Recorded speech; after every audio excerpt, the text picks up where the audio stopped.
Hello everyone, তোমরা সবাই কেমন আছো? আশা করছি খুব ভালো আছো।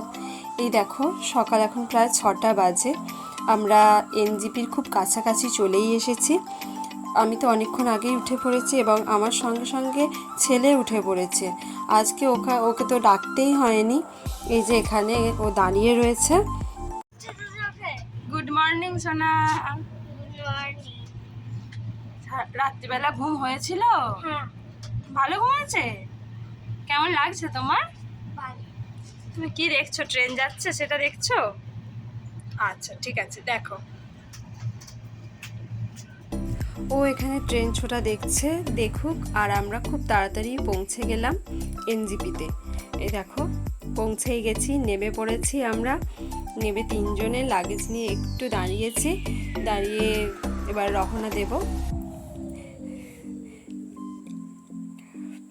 এ দেখো, যাচ্ছে আমার হিরো সামনে, নিজের লাগেজ নিজে ক্যারি করে মনির পিছনে পিছনে কেমন এগিয়ে যাচ্ছে। সত্যি ছেলেটা আমার কত বড় হয়ে গেল, কি তাড়াতাড়ি বড় হয়ে গেল। আমরা এখন ওভারব্রিজের ওপর দিয়ে হেঁটে চলেছি, আর ওভারব্রিজে খুবই ভিড় হয়েছে। আমার একটু টেনশনও হচ্ছিল ছেলেটাকে নিয়ে। যাই হোক, আমরা মোটামুটি এখন নিচে নেমেও গেছি এবং আমরা অ্যাটলিস্ট এনজিপিতে এসে পৌঁছেও গেলাম।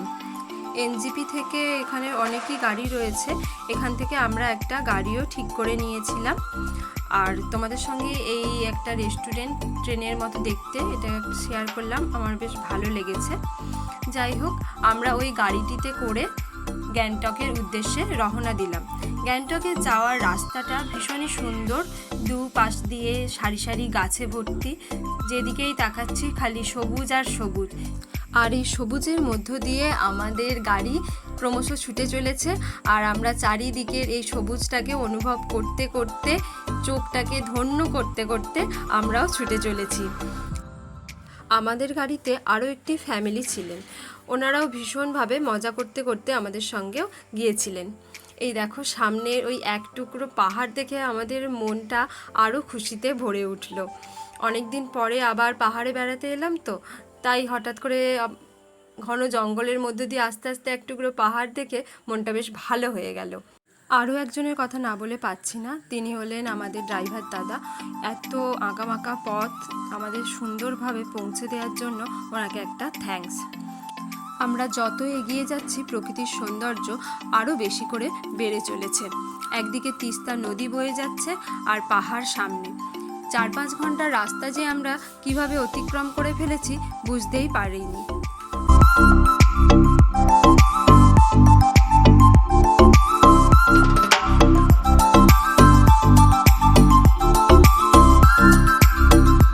আমরা মধ্যিখানে রাস্তায় যেতে যেতে 10-15 মিনিটের একটা ব্রেক নিয়েছিলাম। যেখানে দাঁড়িয়েছিলাম সেই হোটেলটা থেকে নদীটা একদমই কাছে ছিল, সেই কারণে আমরা এখানে একটু নদীর ভিউটাও তুলে নিয়েছিলাম।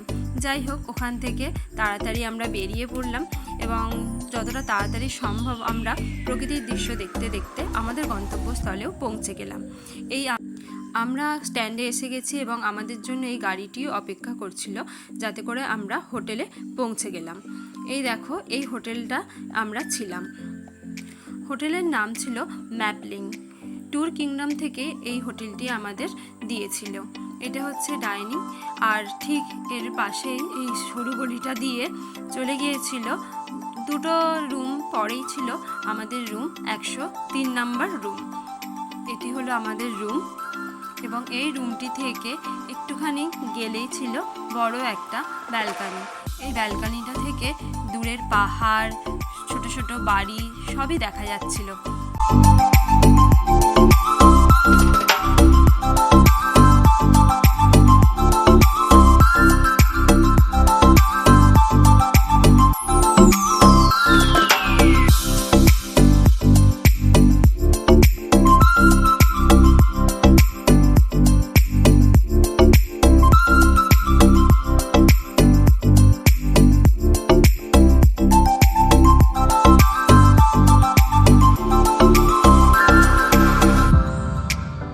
চলো তোমাদেরকে আমাদের রুমটা একটু দেখাই। এখানে একটা বেড ছিল, সোফা টেবিল এবং একটা আলমারি, বেশ ভালো, খুব একটা যে খারাপ হোটেল আমাদের দিয়েছিল তা কিন্তু না। আর এই যে সব অগোছালো দেখতে পাচ্ছ, এসে বোন, ছেলে এবং আমিও সব এদিক ওদিক করে রেখে দিয়েছিলাম কোনো রকমে, খুবই টায়ার্ড হয়ে পড়েছিলাম।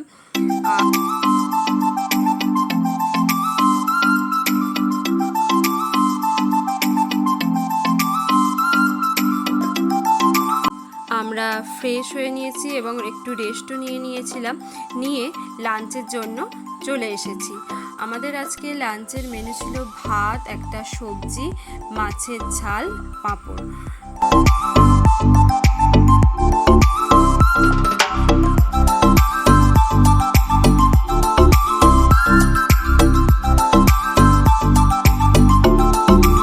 লাঞ্চ সেরে আমরা একটু সামনেটা বেরিয়েছিলাম, তারপরে একটু রেস্ট নিয়ে আবার বিকালের জন্য রেডি হয়ে গেছি।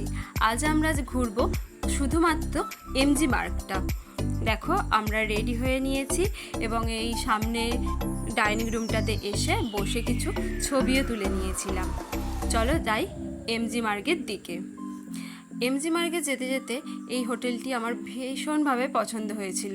চারিদিকে শুধু সুন্দর সুন্দর গাছ দিয়ে ঘেরা ছিল। আর এসে গেছি আমরা এখন এমজি মার্গে।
এমজি মার্গ থেকে ফিরে এসে ওনারা আমাদের জন্য ডিনার একদম রেডি করেই রেখেছিলেন এবং আমাদের আজকে ডিনারে দিয়েছিলেন ডাল, রুটি, একটা সবজি ফুলকপি আলু আর চিকেন কষা।